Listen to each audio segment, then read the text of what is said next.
हम डिस्कस करेंगे कि वेलोसिटी किसको कहा जाता है। उसके बाद उन दोनों के दरमियान रिलेशन भी डिस्कस करेंगे कि स्पीड और वेलोसिटी के दरमियान क्या रिलेशन है। ठीक है, तो पहले बेटा हम डिस्कस करते हैं स्पीड के बारे में कि स्पीड किसको कहा जाता है।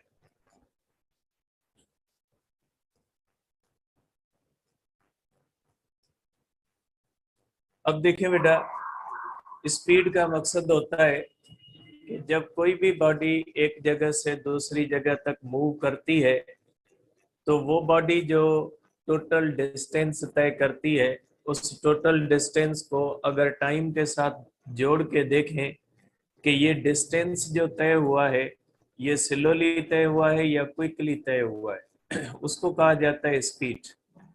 स्पीड से हमें ये पता लगता है कि जब कोई भी बॉडी एक पोजीशन से दूसरी पोजीशन तक गई है तो उसके अंदर जो बॉडी ने वो पोजीशन के अंदर उसने डिस्टेंस तय किया है वो स्लोली किया है या क्विकली किया है।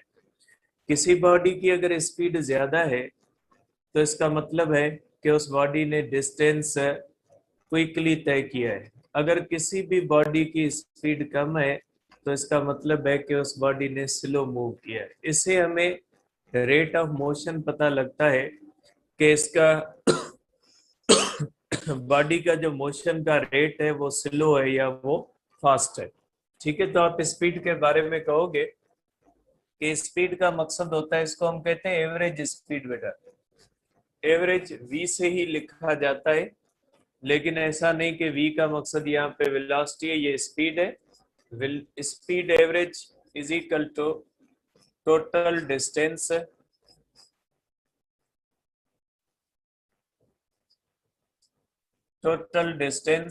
अपॉन हो जाएगा टोटल टाइम।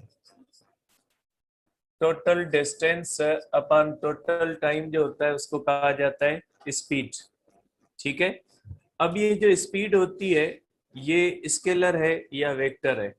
ठीक है बेटा, आप देखिए किसी भी चीज के स्केलर या वेक्टर का ताल्लुक किस चीज से होता है। देखिए ये वेक्टर के रूल्स हैं जो सेकंड चैप्टर के अंदर हैं।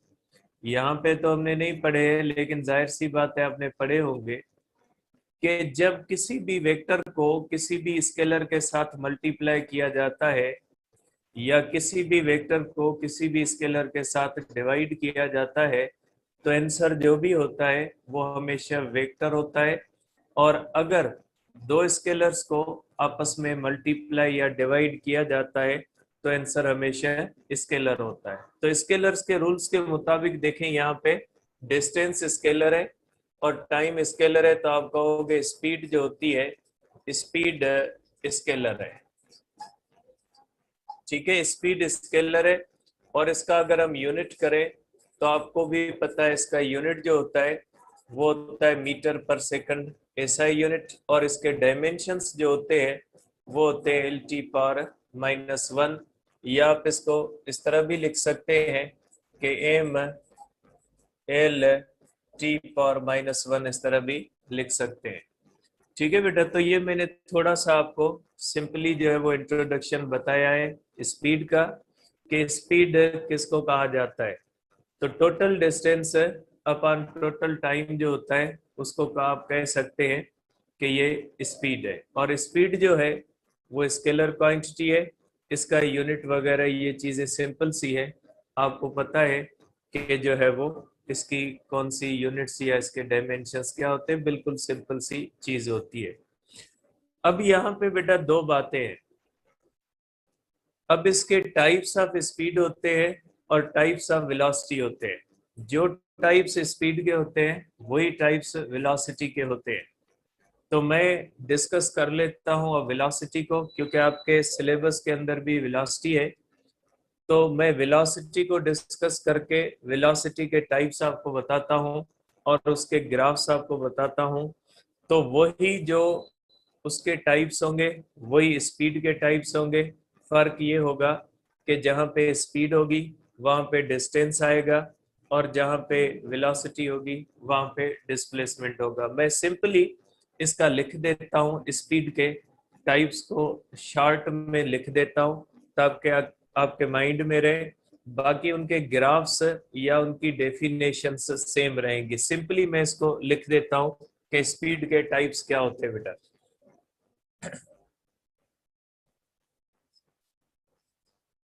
देखिए बेटा, इसके अंदर हम कहेंगे टाइप्स ऑफ स्पीड, कि स्पीड के टाइप्स क्या होते हैं।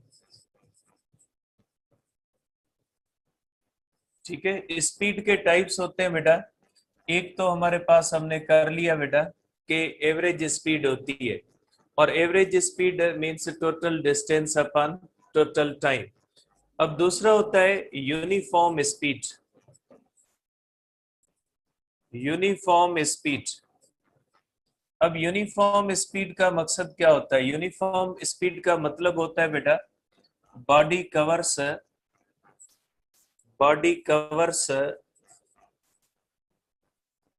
equal distance in equal intervals of time।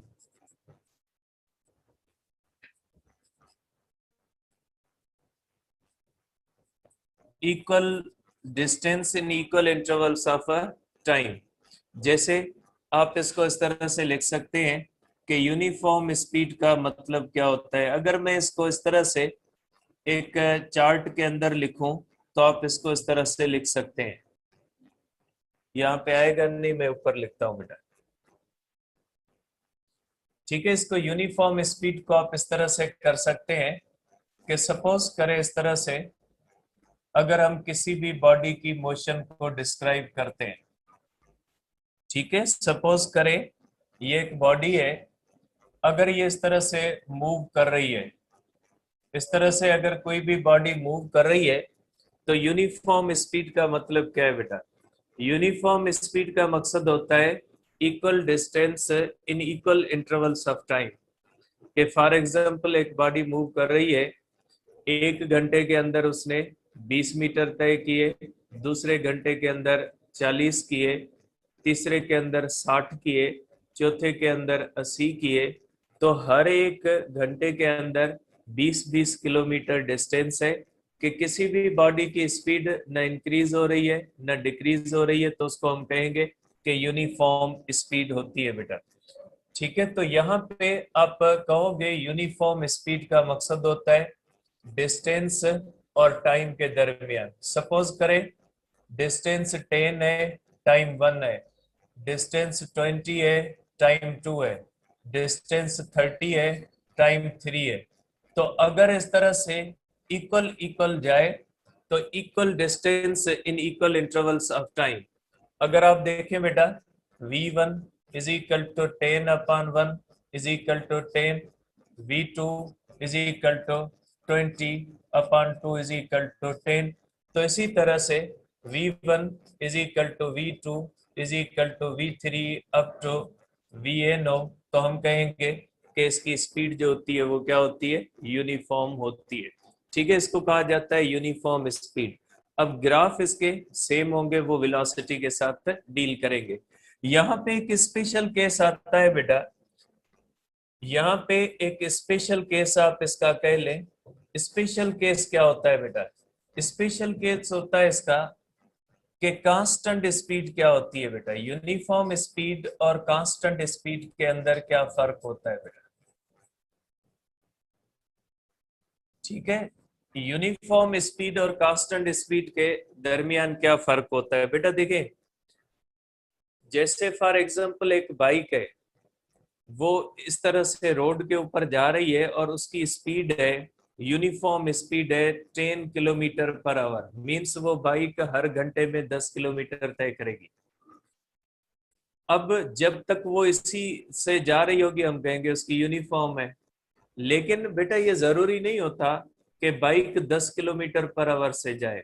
वो बाइक जिस सिचुएशन के अंदर हम देख रहे हैं, उस सिचुएशन के अंदर 10 किलोमीटर पर आवर यूनिफॉर्म से जा रही है। लेकिन बाइक अपनी स्पीड कम भी कर सकती है, ज्यादा भी कर सकती है। सपोज करें उस बंदे ने 3 घंटे इस तरह से चला, 10 किलोमीटर पर आवर से चला, उसके बाद उसने स्पीड बढ़ा दी और वो 20 किलोमीटर पर आवर से जा रहा है। अब उसकी पहले घंटे के अंदर 20 है, दूसरे के अंदर 20 है, तीसरे के अंदर 20 है। तो ये हुई यूनिफॉर्म, जिसके अंदर एक पर्टिकुलर इंस्टेंट के लिए या इवेंट के लिए जो आम चीजों की स्पीड होती है गाड़ियों की वगैरह की, वो अगर इस तरह से है तो उसको यूनिफॉर्म कहेंगे। इसका मतलब ये नहीं है कि अगर कोई गाड़ी 10 किलोमीटर पर आवर यूनिफॉर्म से जा रही है तो इसकी स्पीड चेंज नहीं हो सकती, इसके अंदर चेंज के ऑप्शन भी मौजूद होते हैं। तो ऐसी जो एक पर्टिकुलर सिचुएशन के अंदर तब्दील नहीं हो रही उसको कहा जाएगा यूनिफॉर्म स्पीड। कांस्टेंट स्पीड का मकसद होता है ऐसी चीज जो कभी चेंज न हो, जिसके अंदर चेंज होने के चांसेस न हो। जैसे स्पीड ऑफ लाइट होती है वैक्यूम के अंदर, किसी मीडियम के अंदर नहीं, मीडियम की वजह से चेंज होती है, वो एक अलग चीज होती है। जो स्पीड ऑफ लाइट होती है वो वैक्यूम के अंदर जो होती है वो कांस्टेंट होती है। चाहे वो रेड कलर की लाइट हो, ग्रीन की हो, ब्लू की हो, हर किस्म की इलेक्ट्रोमैग्नेटिक वेव जो होती है उसकी स्पेस के अंदर स्पीड होती है 3 × 10⁸। तो ये एक ऐसी स्पीड है जिसके अंदर फ्रीक्वेंसी वगैरह इन चीजों की वजह से कोई भी तब्दीली नहीं आती। अगर वैक्यूम है तो वहां पे लाइट की स्पीड हमेशा 3 × 10⁸ रहेगी, इसके अंदर किसी भी किस्म की तब्दीली नहीं आ सकती। तो ऐसी यूनिफॉर्म स्पीड, ये यूनिफॉर्म स्पीड ही है, ऐसी यूनिफॉर्म स्पीड जिसके अंदर चेंज का कोई भी चांस मौजूद ना हो, तो ऐसी स्पीड को कहा जाता है कांस्टेंट स्पीड। ठीक है, जबकि यूनिफॉर्म स्पीड का मकसद है जिसमें चांस हो चेंज होने का। जैसे गाड़ी है वो एक ही रोड पे 10 किलोमीटर पर आवर यूनिफॉर्म से चल सकती है, उसी रोड के ऊपर वो 20 किलोमीटर पर आवर यूनिफॉर्म से चल सकती है, उसी रोड के ऊपर वो 30, मीन्स एक ही रोड के ऊपर वो डिफरेंट यूनिफॉर्म वेलोसिटी से चल सकती है। लेकिन स्पीड ऑफ लाइट देख ले, वैक्यूम के अंदर लाइट की स्पीड यूनिफॉर्म होगी लेकिन वो एक ही यूनिफॉर्म होगी 3 × 10⁸। वैक्यूम के अंदर वो चेंज नहीं होगी, बाकी मीडियम की वजह से चेंज होगी, बाकी वैक्यूम की वजह से वो चेंज नहीं होगी, भले कुछ भी हो जाए। तो वैक्यूम के अंदर ये जो यूनिफॉर्म स्पीड होती है लाइट की, इसको कहा जाता है कि ये जो है वो कांस्टेंट है। जैसे एक और देख ले, फ्री फॉल। फ्री फॉल के अंदर किसी भी बॉडी की जो एक्सेलरेशन होती है, ये एक्सेलरेशन हमेशा जी के बराबर होती है, चाहे वो बॉडी छोटी हो चाहे वो बॉडी बड़ी हो। तो इसमें आप देख सकते हैं कि ये एक्सेलरेशन भी जो होती है ये इंडिपेंडेंट होती है mass of the falling body के। तो इस acceleration due to gravity uniform acceleration भी है और आप इसको कांस्टेंट भी कह सकते हैं, क्योंकि ये एक्सेलरेशन जो होती है जमीन के सरफेस के करीब जितनी भी बॉडीज होती हैं, चाहे वो छोटी हो चाहे वो बड़ी हो, सबके लिए जी के इक्वल होती है। तो इसको कहा जाएगा कांस्टेंट स्पीड। तो कांस्टेंट स्पीड और यूनिफॉर्म स्पीड के दरमियान फर्क ध्यान में रखिएगा कि यूनिफॉर्म स्पीड को स्पेशल केस के अंदर कांस्टेंट स्पीड कहा जाता है। ऐसी यूनिफॉर्म स्पीड जिसके अंदर चेंज जो है वो ना हो, वो हर सिचुएशन के अंदर सेम रहे, उसको कहा जाएगा कांस्टेंट स्पीड। ठीक है, तो ये कांस्टेंट स्पीड का मैं एग्जांपल लिख देता हूं। कांस्टेंट स्पीड जो होती है ये होती है speed of light, speed of light in space. Space के अंदर जो स्पीड ऑफ लाइट होती है ये कांस्टेंट स्पीड होती है। ठीक है बेटा, इसके बाद है हमारे पास वेरिएबल स्पीड।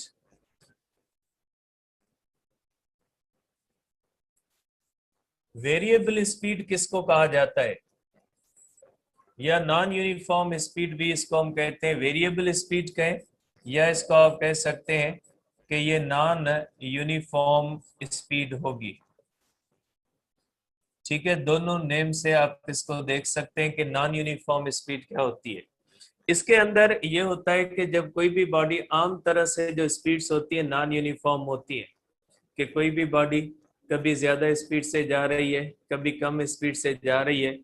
तो ये जो किसी भी बॉडी के इस तरह से बिहेवियर होता है जिसके अंदर, ठीक है, जिसके अंदर बॉडी कभी ज्यादा डिस्टेंस तय कर रही है और कभी कम डिस्टेंस तय कर रही है, तो ऐसी जो है वो स्पीड को कहा जाएगा non uniform speed.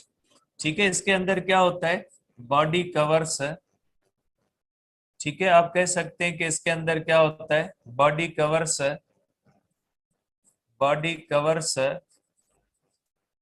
Unequal distance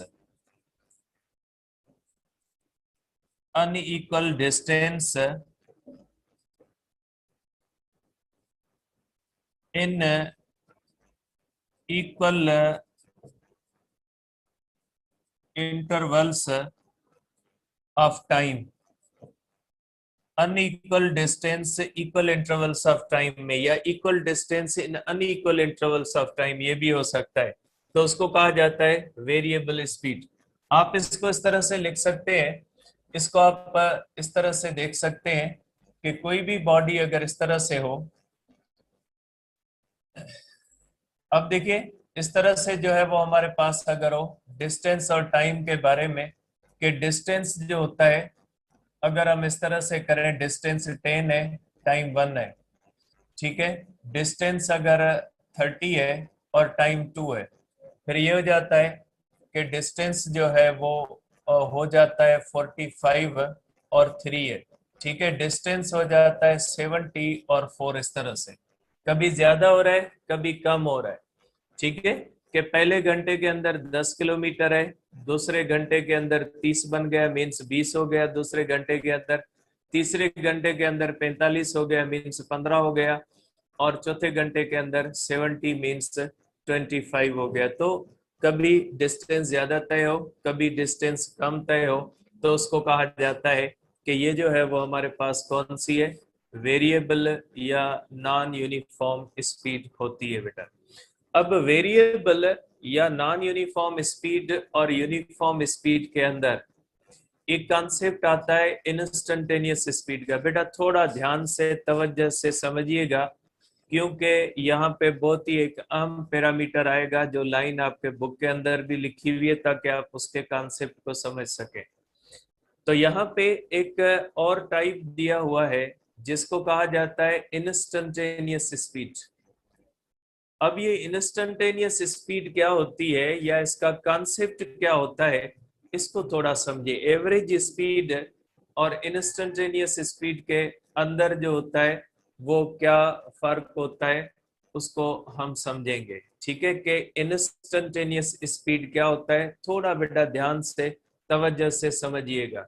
ठीक है, तो थर्ड टाइप है बेटा हमारे पास इंस्टेंटेनियस स्पीड।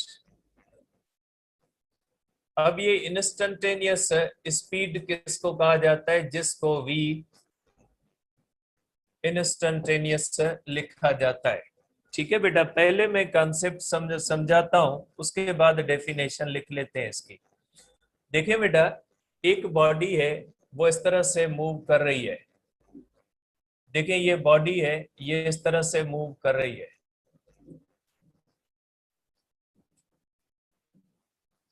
ये बॉडी इस तरह मूव कर रही है, ठीक है।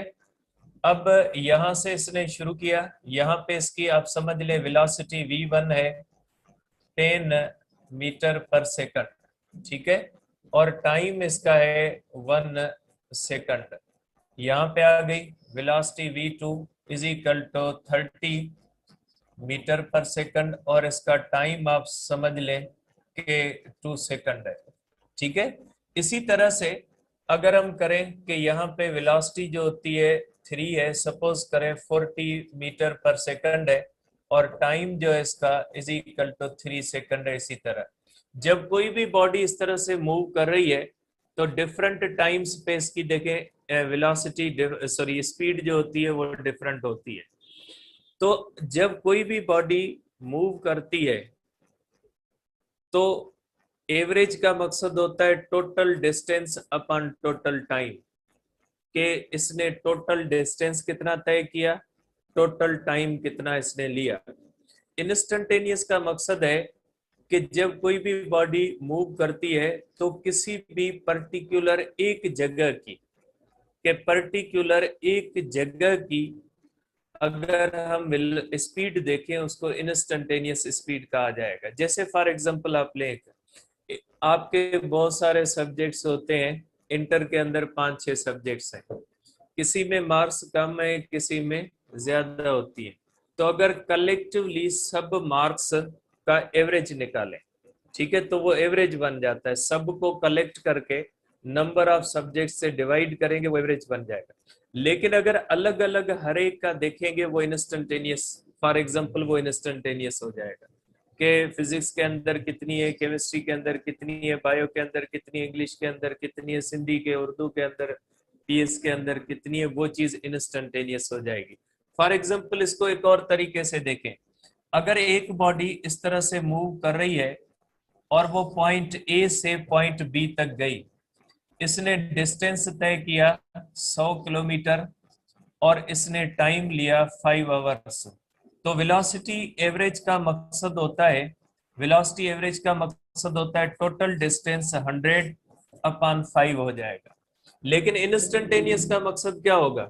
इंस्टेंटेनियस का मकसद होता है कि डिफरेंट पॉइंट्स पे, पॉइंट बी है, पॉइंट सी है, पॉइंट डी है, ई है, एफ है, जी है, एच है, इस तरह से मुख्तलिफ पॉइंट्स पे वेलोसिटी एट बी कितनी है, वेलोसिटी एट सी कितनी है, डिफरेंट पॉइंट्स पे अगर उसकी स्पीड अलग अलग से देखे तो उसको क्या कहा जाता है बेटा? उसको कहा जाता है इंस्टेंटेनियस स्पीड। ठीक है, तो इंस्टेंटेनियस स्पीड और एवरेज स्पीड का आपस में एक ताल्लुक बनता है, वो बताता हूं। तो इसको जो है वो ध्यान में रखिएगा कि एवरेज क्या होता है और इंस्टेंटेनियस जो है वो क्या होता है। तो एवरेज और इंस्टेंटेनियस का फर्क महसूस कीजिएगा कि एवरेज का मकसद होता है कि जो कोई भी बॉडी जितना टोटल डिस्टेंस तय करती है डिवाइडेड बाय टोटल टाइम, ठीक है, तो उसको हम क्या कहेंगे? उसको हम कहेंगे एवरेज। और इंस्टेंटेनियस का मकसद है कि इसके डिफरेंट पॉइंट्स पे अगर हम अलग देखें तो उसको कहा जाएगा इंस्टेंटेनियस कहा जाएगा। ठीक है, क्या रिलेशन है इसको आगे देखते हैं कि इनका आपस में क्या रिलेशन बनता है बेटा। ठीक है, तो ये हो गया हमारे पास इंस्टेंटेनियस और इंस्टेंटेनियस की डेफिनेशन। मैं यहाँ पे लिख लेता हूं बेटा कि, या नेक्स्ट पेज पे लिख देता हूं। अब वेलोसिटी इंस्टेंटेनियस की डेफिनेशन आप लिख सकते हैं, sorry speed, speed of body in very short interval of time.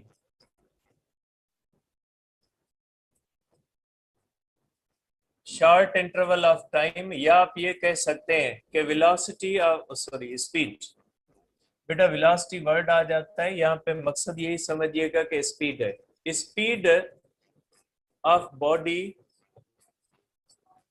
At any instant, किसी भी इंस्टेंट पे जो स्पीड होती है उसको क्या कहा जाता है? Velocity instantaneous, sorry speed instantaneous.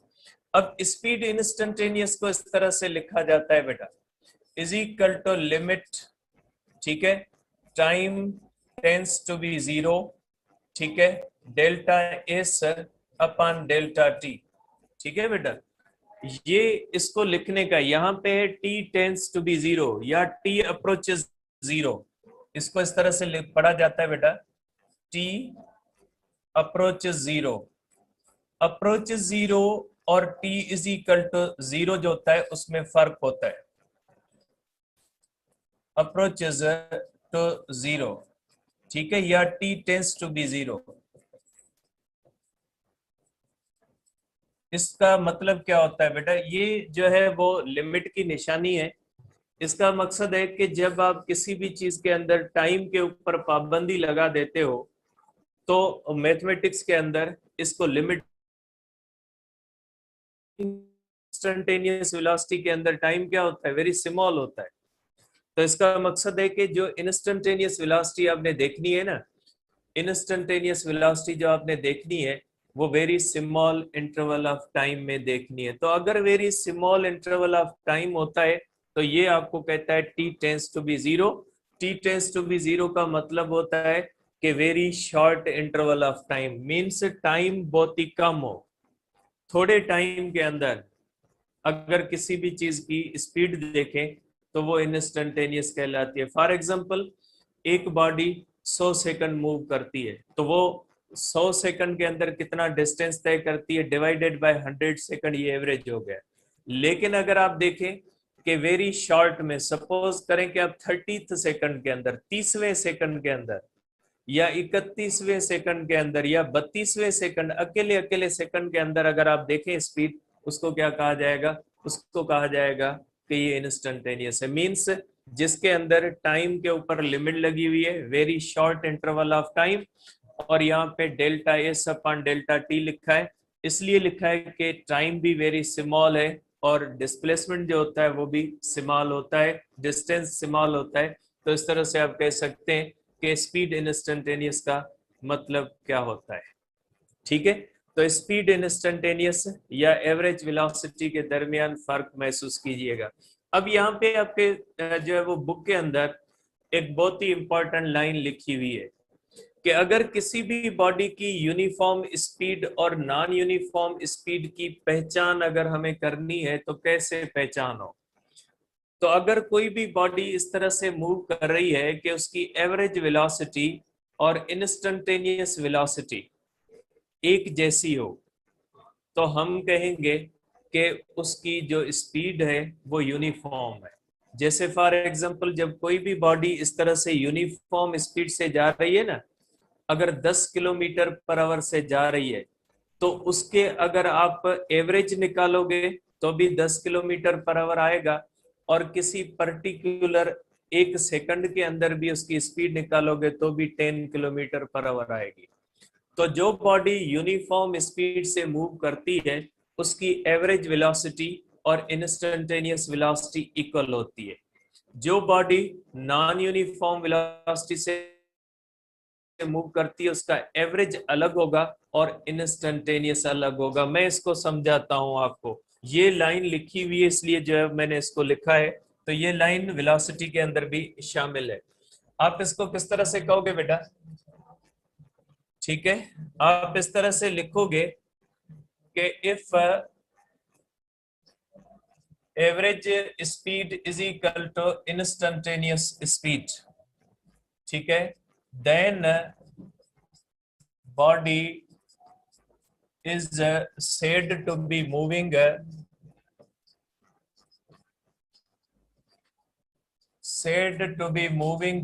with uniform speed। अगर एवरेज वेलोसिटी और इंस्टेंटेनियस वेलोसिटी इक्वल है तो बॉडी के बारे में हम कहेंगे कि वो बॉडी यूनिफॉर्म स्पीड से मूव कर रही है। अब मैं यहाँ पे दो चीजें बनाता हूं बेटा। अब देखिए, सपोज करें ये एक बॉडी है, ये इस तरह से मूव कर रही है।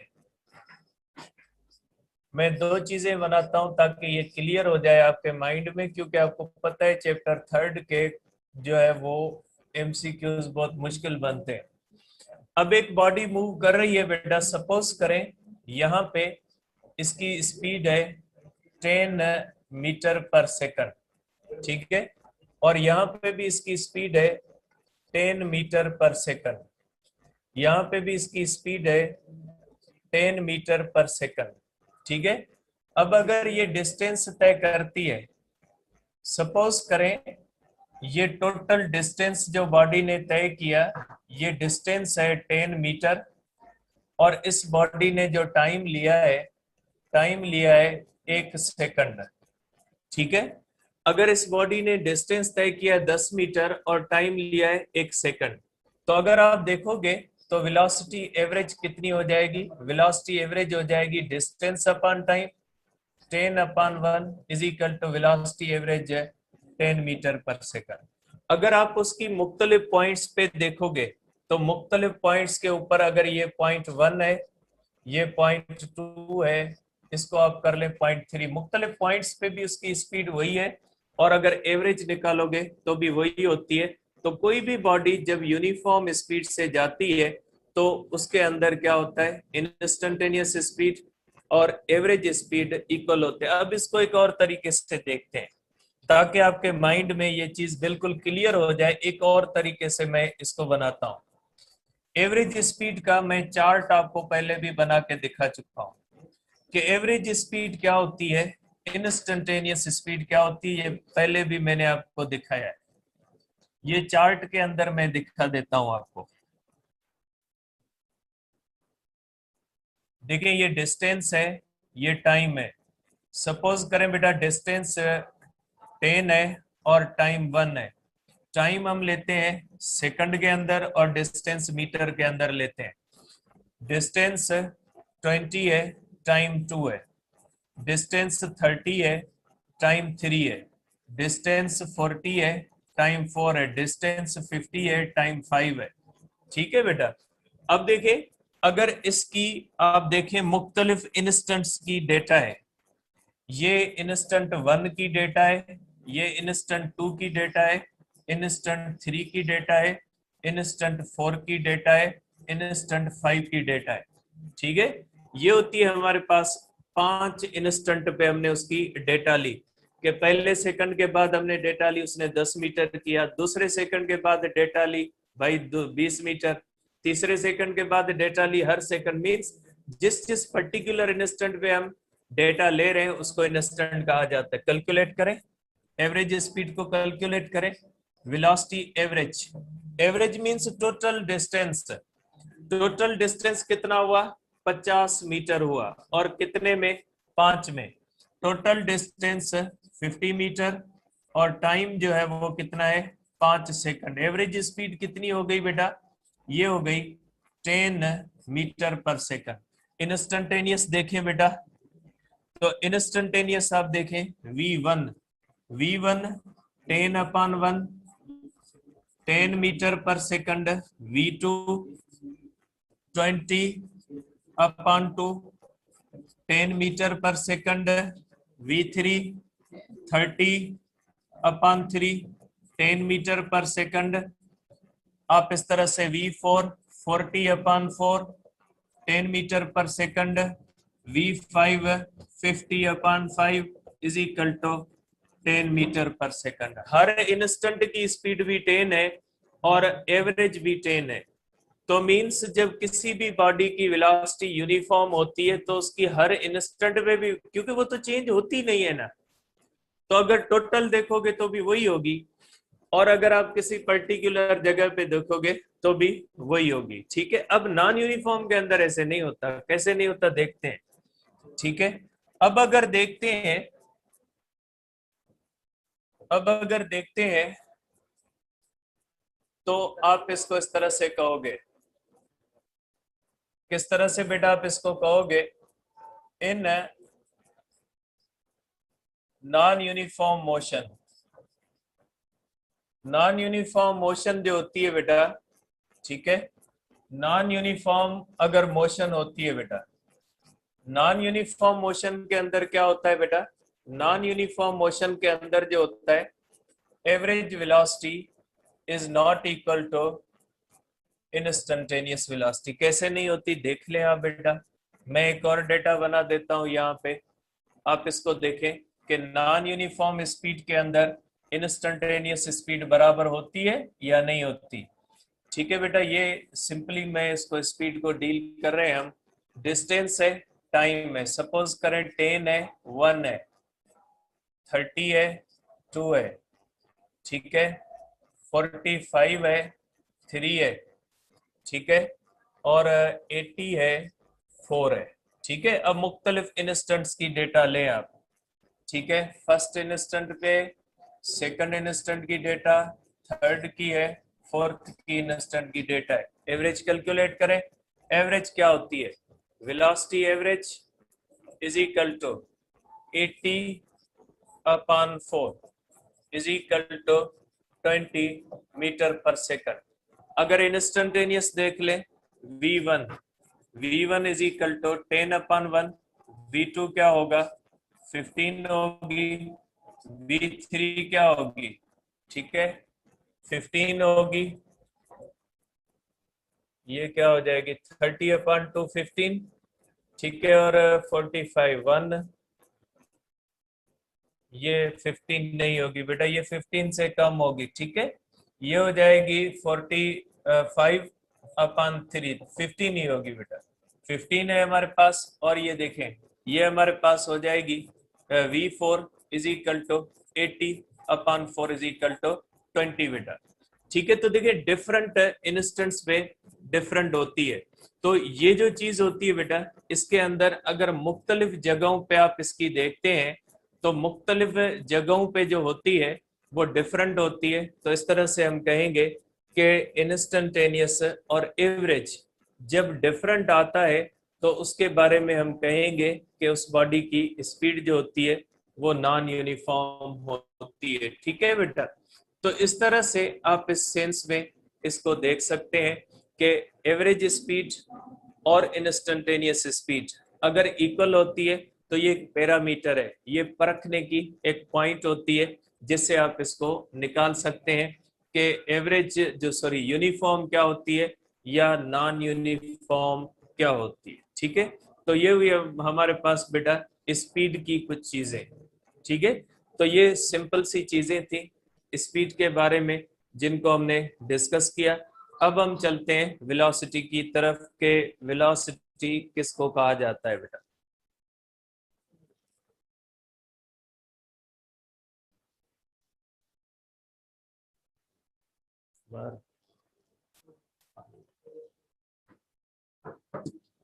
तो बेटा आप स्पीड की तरफ सॉरी वेलोसिटी की तरफ चलते हैं कि वेलोसिटी जो है किसको कहा जाता है।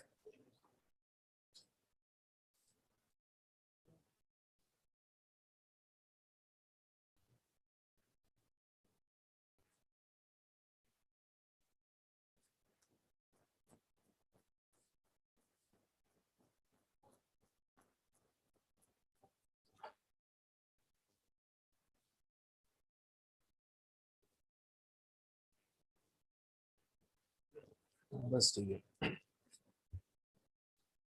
इसके बाद हम करते हैं बेटा वेलोसिटी को डिस्कस।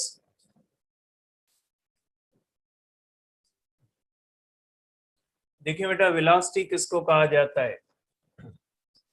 वेलोसिटी का मकसद होता है कि जिस तरह से स्पीड का मकसद हमने जो है वो समझा कि स्पीड का मकसद होता है किसी भी बॉडी के डिस्टेंस को तय करने का रेट। इससे हमें ये पता लगता है कि कोई भी बॉडी जो डिस्टेंस तय कर रही है वो स्लोली कर रही है या क्विकली कर रही है, उसको स्पीड कहा जाता है। लेकिन अगर कोई भी बॉडी डिस्प्लेसमेंट जो तय करती है, वो डिस्प्लेसमेंट जो क्विकली तय करती है या स्लोली तय करती है, तो उसको आप कहोगे वेलोसिटी। के rate of change of distance is called speed, जबकि rate of change of displacement जो होता है वो कहलाता है वेलोसिटी।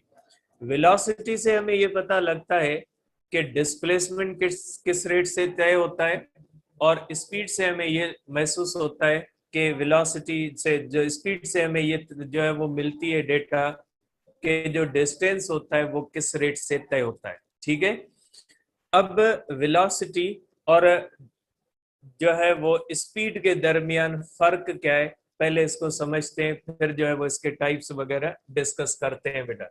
अब इसकी डिफाइन आप कर सकते हैं कि रेट ऑफ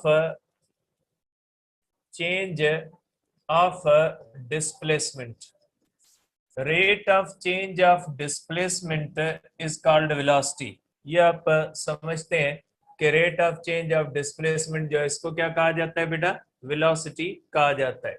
अब इसके अंदर भी आप बेटा इस तरह से कर सकते हैं कि वेलोसिटी एवरेज, एवरेज वेलोसिटी लिखेंगे, और ये वेक्टर क्वांटिटी होती है क्योंकि ये होती है डिस्प्लेसमेंट अपॉन टाइम। आपको पता है जब वेक्टर डिवाइडेड बाय स्केलर होता है तो ये वेक्टर क्वांटिटी होगी, और ये हमारे पास आप इसको कह सकते हैं कि velocity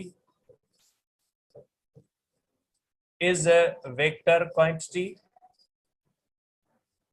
and is always directed and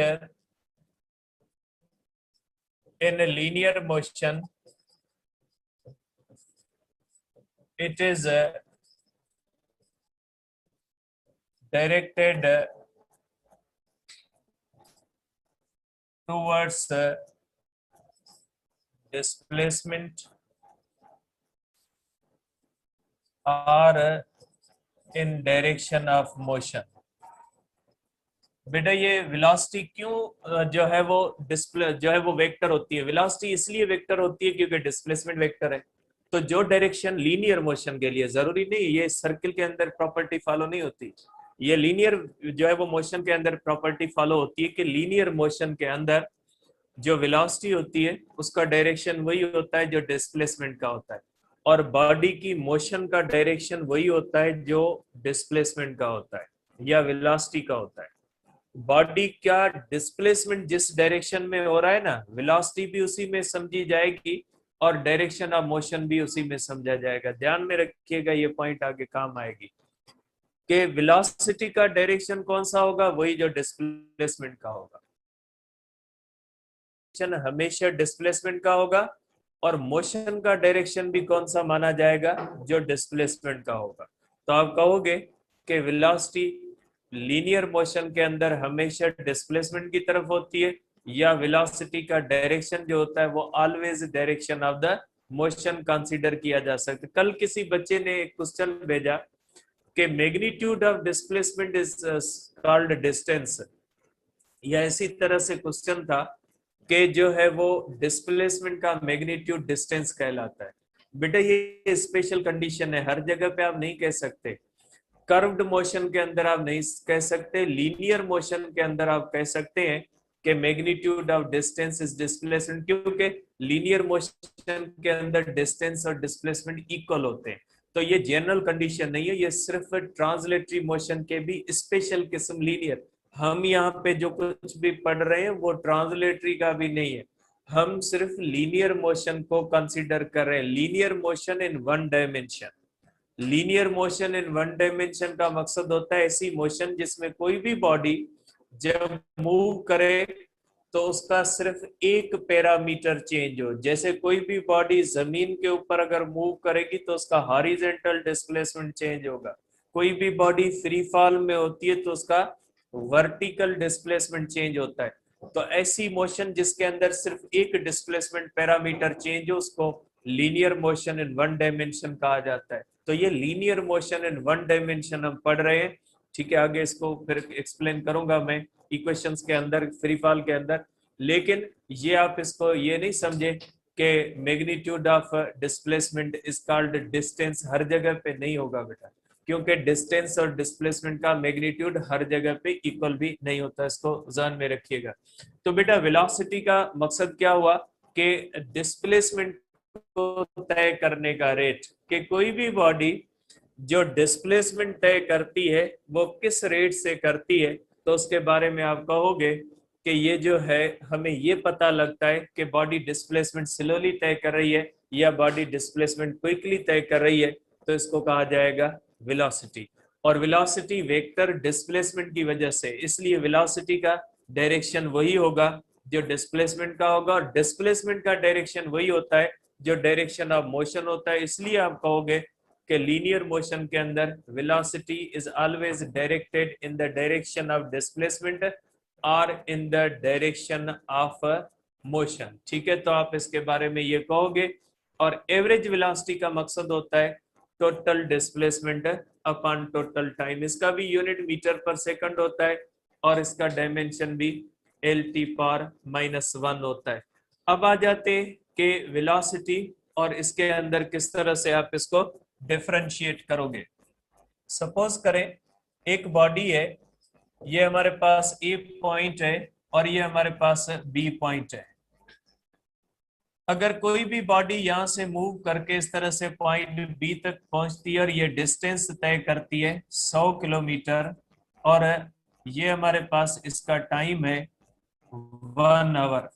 जाहिर सी बात है अगर बॉडी ने 1 घंटे में 100 किलोमीटर तय किया है तो देखें इसकी पोजीशन तब्दील हो गई है।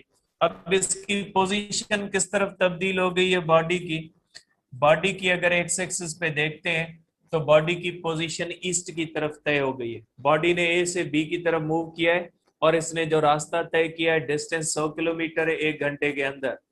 इसके नतीजे में बॉडी की पोजीशन चेंज हो गई, और बॉडी की जो पोजीशन चेंज हुई है ये चेंज इन पोजीशन है।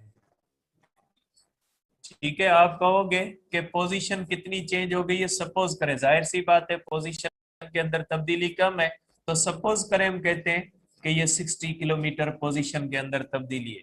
100 किलोमीटर डिस्टेंस के नतीजे में 60 किलोमीटर पोजीशन के अंदर तब्दीली, हम कहेंगे ये डिस्प्लेसमेंट है। अब मैं कल भी आपको कहा था बॉडी डिस्प्लेसमेंट तय नहीं करती, बॉडी क्या तय करती है, डिस्टेंस, डिस्प्लेसमेंट उसका नतीजा है। आप कह सकते हैं डिस्टेंस काज है, डिस्प्लेसमेंट उसका इफेक्ट है, जो अभी आपने लॉजिक के अंदर भी पढ़ना है। तो डिस्टेंस जो होता है वो काज होता है और डिस्प्लेसमेंट उसका इफेक्ट होता है, कि डिस्टेंस के नतीजे में डिस्प्लेसमेंट मिलता है, जो तय होता है वो डिस्टेंस होता है। अब ये डिस्टेंस तय हुआ, नतीजे में पोजीशन में तब्दीली आई, पोजीशन के अंदर तब्दीली क्या कहती है, डिस्प्लेसमेंट। जो डिस्प्लेसमेंट की डेफिनेशन ये होती है change in the position in particular direction, ये होता है, ये इस तरफ इसका डिस्प्लेसमेंट है अलॉन्ग ईस्ट। अब अगर आप स्पीड करेंगे तो स्पीड ये हो जाएगी इसकी, अगर आप स्पीड करोगे तो इसकी स्पीड हो जाएगी 100 किलोमीटर अपन 1। ठीक है, ये आप कर सकते हैं कि 100 किलोमीटर अपन 1 आवर, तो स्पीड हो जाएगी इसकी, स्पीड इसकी हो जाएगी 100 किलोमीटर पर आवर हो जाएगी। ठीक है, टाइम दोनों के लिए सेम होगा, क्योंकि जिस टाइम में डिस्टेंस तय हुआ है उसी में डिस्प्लेसमेंट तय हुआ है। तो अगर आप यहाँ पे वेलोसिटी करोगे तो वेलोसिटी हो जाएगी यहाँ पे is equal to 80 kilometer per hour, और ये हो जाएगी हमारे पास किस डायरेक्शन में, अलोंग ईस्ट है, तो यूनिट वेक्टर आप दोगे आई, तो वेलोसिटी यहाँ पे हो जाएगी is equal to 80 kilometer per hour along east हो जाएगी। आई आपको पता है ईस्ट को जाहिर करता है, इसलिए मैंने वेक्टर सेंस को जाहिर करने के लिए ईस्ट दे दिया है। ठीक है, तो ये हमारे पास हुई एवरेज वेलोसिटी।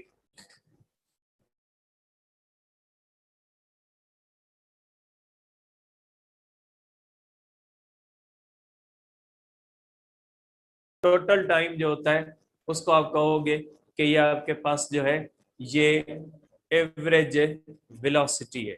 ठीक है, अब एक एक टाइप आज इसका डिस्कस, दूसरे टाइप्स और इसकी इक्वेशंस और इसके ग्राफ्स इंशाल्लाह कल डिस्कस करेंगे। कोशिश मैं करूंगा कि इसके जो है वो आपको कुछ फार्मूलाज भी बताऊं कि आप डायरेक्ट प्रॉब्लम्स को किस तरह से। पहला हम देखते हैं यूनिफॉर्म स्पीड, बेटा यूनिफॉर्म वेलोसिटी हमें,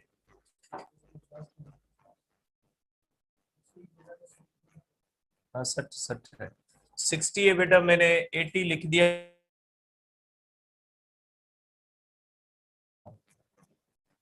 इसको मैं 80 कर देता हूं, यहाँ पे मैंने 60 लिखा है और यहाँ पे लिखने में 80 आ गया, अब सही है।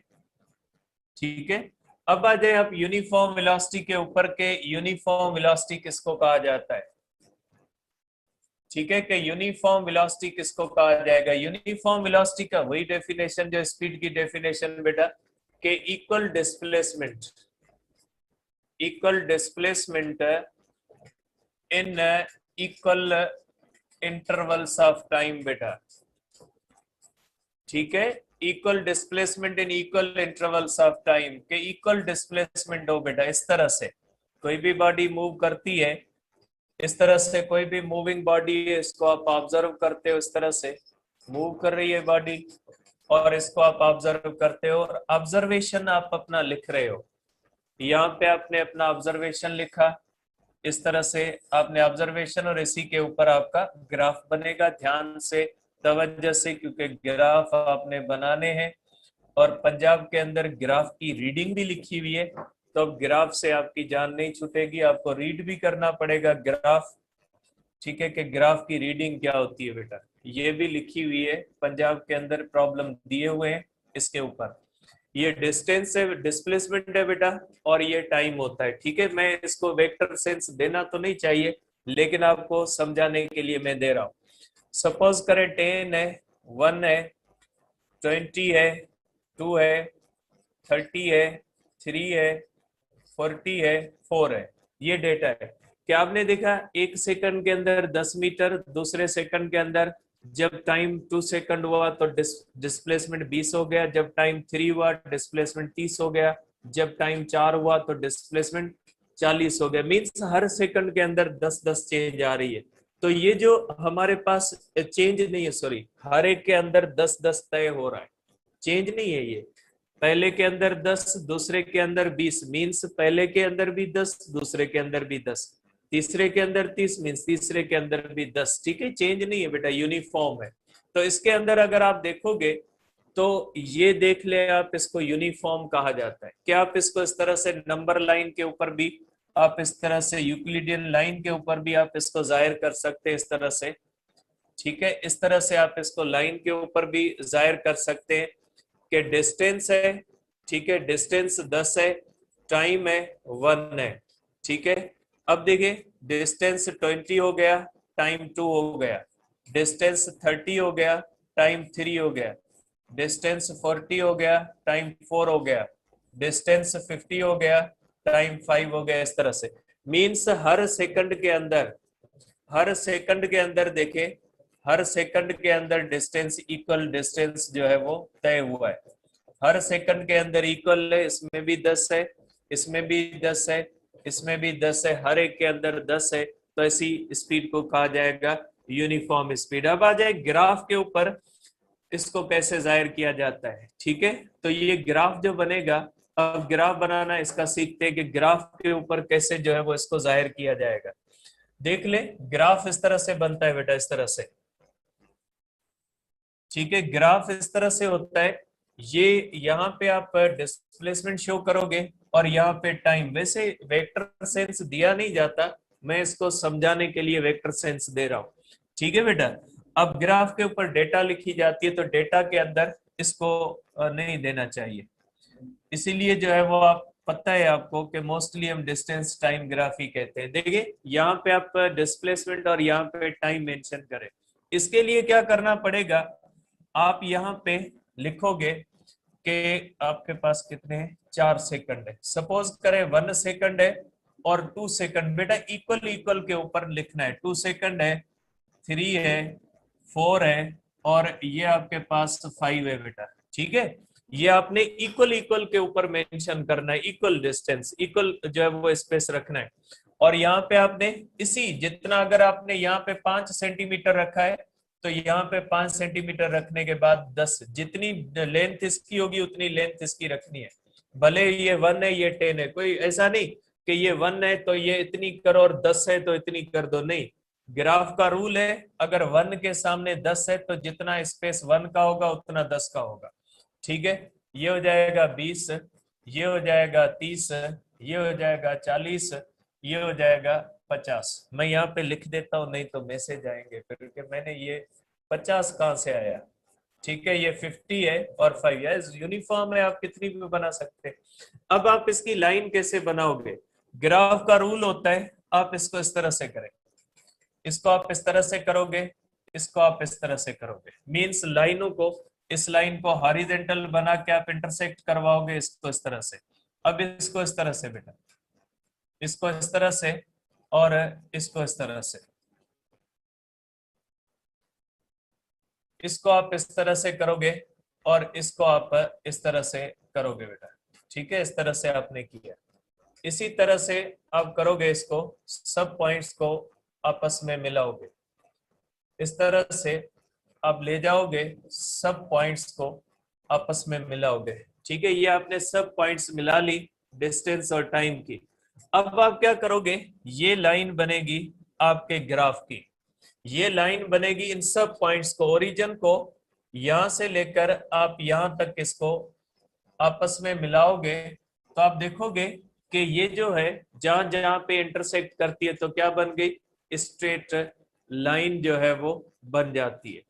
तो आप कहोगे डिस्टेंस टाइम ग्राफ जो होता है इसके अंदर स्ट्रेट लाइन बनती है, डिस्टेंस और टाइम जो होता है इसकी स्ट्रेट लाइन बनती है। ठीक है, स्ट्रेट लाइन बनती है, इसके स्लोप वगैरह होते हैं जो कल डिस्कस करेंगे। स्लोप क्या होता है, एरिया अंडर कर्व क्या होती है, कल डिस्कस करेंगे। बहुत सारी चीजें ग्राफ के अंदर होती है। जस्ट मैंने आपको बनाना सिखाया है कि ग्राफ बनाया कैसे जाता है। तो ग्राफ ऐसे बनता है। कल इसके स्लोप डिस्कस करेंगे। स्लोप क्या होता है, एरिया अंडर कर्व क्या होती है, कौन सी स्पीड वेलोसिटी यूनिफॉर्म होगी, निगेटिव कब होती है, पॉजिटिव कैसे होती है, इंशाल्लाह कल सीखेंगे हम इसके बारे में। ठीक है, आपकी क्लास है बेटा इसके बाद 5 मिनट के बाद।